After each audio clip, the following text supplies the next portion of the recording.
তাদের সারা রমজান দোয়া করলাম, ইফতারের আগে দোয়া করলে সবাই সারা রমজান দোয়া করার পরে কি হলো, আমাদের দোয়া আদৌ কবুল হয়েছে কিনা জানি না। ঈদের পরপরই আমরা এরকম একটা দুঃসংবাদ দেখলাম, ভারতের একটা বিতর্কিত ওয়াকফ বিল পাশ হয়ে গেল। এখানে আমি কি শুধু একজন রাজনৈতিক কর্মী হিসেবে এসেছি তাই না, এই ধরনের কর্মসূচি মুসলমানদের পক্ষে, ইসলাম কোরআন নবীর অবমাননার পক্ষে যে কোনো কর্মসূচিতে রাজনৈতিক প্রোটোকলের বাইরে স্বতঃস্ফূর্তভাবে আমি অংশ নিয়ে থাকি।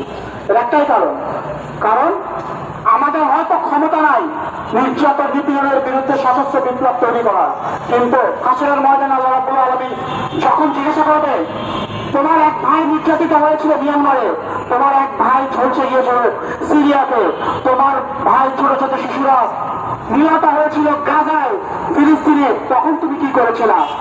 অন্তত যেন আল্লাহ রাব্বুল আলামিনের কাছে বলতে পারি যে আল্লাহ আমি আপনার বন্ধুদের সাথে বন্ধুত্ব করেছি এবং আপনার শত্রুদের সাথে শত্রুতা করেছি।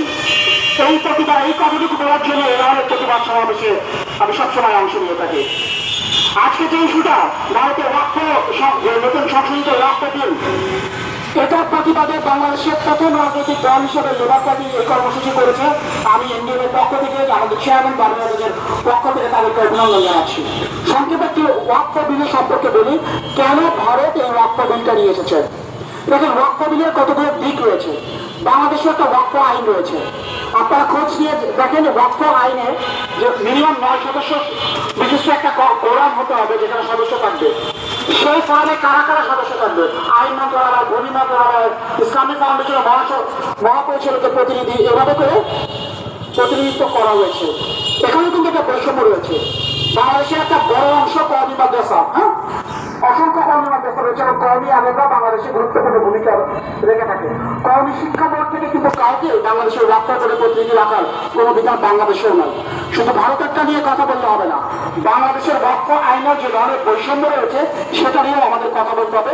ওয়াকফ বোর্ড, বাংলাদেশের ওয়াকফ বোর্ডটা কিভাবে পরিচালিত হচ্ছে, এখানকার ওয়াকফগুলোর সম্পত্তিগুলোর আয় ব্যয় স্বচ্ছতা এবং যারা বেনিফিশিয়ারি রয়েছে তাদের কল্যাণে বাংলাদেশ ওয়াকফ বোর্ড কতটুকু কাজ করছে, এটার ব্যাপারে আমাদের সচেতন রাজনৈতিক কর্মী হিসেবে আমাদের প্রশ্ন তুলতে হবে। শুধু প্রতিবেশী ভারতকে আমরা কথা বলতে পারি না, আমাদের দেশে কি হচ্ছে আমাদের সেটা নজরে আনতে হবে।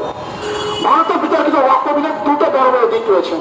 এক নম্বর, এই ওয়াকফ সংশোধিত বিলের মাধ্যমে মোদী সরকার দেখাতে চেয়েছে ইসলাম একটা নারী বিদ্বেষী ধর্ম। কিভাবে? সেখানে কিন্তু নারীকে প্রতিনিধিত্ব রাখা বাধ্যতামূলক করা হয়েছে। নারীটা যোগ্যতার ভিত্তিতে প্রতিনিধিত্ব করতে পারে, কিন্তু যে ভাষাটা ব্যবহার করা হয়েছে সেখানে হলো জেন্ডার ডিসপ্যারিটি, অর্থাৎ নারী পুরুষের ক্ষমতা রাখতে হবে ওয়াকফ বোর্ডে। দেখেন, একটা সার্জারি হবে, আপনার কোনো পেশেন্টকে আপনার মাকে বা বাবাকে নিয়ে গেছেন অনকোলজিত সার্জারি করার জন্য, মানে ক্যান্সারের সার্জারি করার জন্য। সেই সার্জারিতে শুধু ডাক্তার থাকে না, নার্স থাকে আর স্টাফ থাকে। এখন আপনি কি দাবি করবেন যে আমার মায়ের সার্জারির জন্য যে ডাক্তার, নার্স এবং মেডিকেল অ্যাসিস্ট্যান্টরা থাকবে তাদের ভিতরে 50% নারী এবং 50% পুরুষ হতে হবে? অবশ্যই এটা দাবি করবে না। কারণ কি, আপনার মায়ের বেস্ট সার্জারি করার জন্য যারা যারা যোগ্য, সেটা নারী হোক বা পুরুষ হোক, তারাই সেখানে উপস্থিত থাকবে। সব জায়গায় নারী পুরুষের সমতা বুঝতে দেন না। হ্যাঁ, তারা এটা করেছে ইচ্ছাকৃত ভাবে ইসলামকে নারী বিদেশি অংশ ধর্ম হিসেবে দেখানো যাবে, প্রথম দিক। 2 নম্বর যে পয়েন্টটা তারা দিয়ে এসেছে সেটা হলো এখানে তারা অমুসলিম সদস্যদেরকে প্রতিনিধি রাখার বিধান রয়েছে যে 2 জন অমুসলিম সদস্য এখানে রাখতে হবে।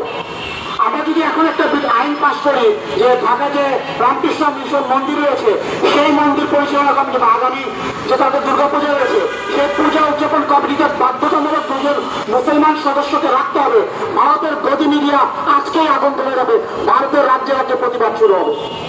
দেখেন, ভারতে আমরা মুসলমানরা এই যে সারা বিশ্বে প্রায় 200 কোটি মুসলমান রয়েছি, এত মুসলমান থাকা সত্ত্বেও আমাদের চোখের সামনে গাজায় রাফাতে বোম মেরে 10-12 উপরে মানুষের লাশ উঠে যাচ্ছে, আমরা কিছু বলতে পারছি না।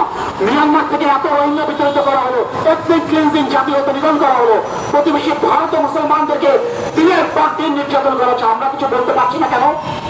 এখানে আমাদের নিজেদের একটু আত্মসমালোচনা ব্যাপার রয়েছে। স্বয়ং নবী, আমাদের প্রিয় নবী মুহাম্মদ রাসূলুল্লাহ সাল্লাল্লাহু আলাইহি ওয়াসাল্লাম যখন ধর্ম প্রচার শুরু করেছিলেন, তখন কিন্তু আবু জেহেল, যার আসলে জ্ঞানীর পিতাকে বলা হতো একসময়, আবু গালিব, তার পরবর্তী নাম হলো আবু জেহেল, সে ইসলাম গ্রহণ করেনি। কারণ কি, সে জানতো আমি যখন লা ইলাহা ইল্লাল্লাহ উচ্চারণ করবো, তার অর্থই হলো এই কালিমার দাবির মাধ্যমে আমি আমার সমস্ত বরত্ব অহংকারকে আল্লাহর সামনে সঁপে দিব এবং ধর্মের প্রয়োজনে, মুসলমানদের প্রয়োজনে আমি সর্বোচ্চ চুপ থাকবো। আজকে আমরা কলমে উচ্চারণ করে দিই, কিন্তু এখনো বুঝি না এটার যে দাবি সেটা আমরা পূরণ করতে পারি না। আর এই কারণে বিশ্বের সমস্ত প্রান্তে মুসলমানরা নির্যাতিত হলে আমরা চোখের পানি ফেলি।